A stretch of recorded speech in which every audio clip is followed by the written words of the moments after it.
Welcome back. Now, the last two writing tools inside of Canvas are some that you may or may not use with every specific writing project that you're creating in Canvas. If you go to your right side menu, you're going to see two additional icons that are available. One icon is called Final Polish. And there's not a lot of input that you have with Final Polish.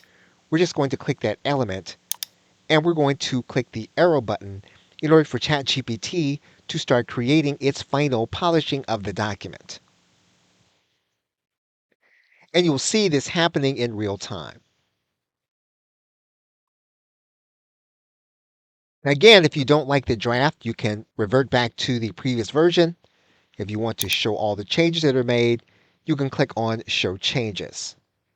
There is an additional icon on the right side menu. You'll see it at the very top, and basically, you can add emojis to your final draft. We can click on Add Emojis. We can choose the emojis that we want to add. So in this case, we can choose List for Emojis. And we can watch ChatGPT use emojis inside of our document. And you'll see the creation of the emojis in real time.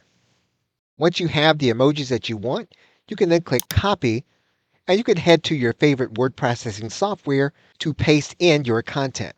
If you are using a software program like Microsoft Word and you right click and you paste in the document, one of the things that you'll notice is that you will have control over what the formatting is.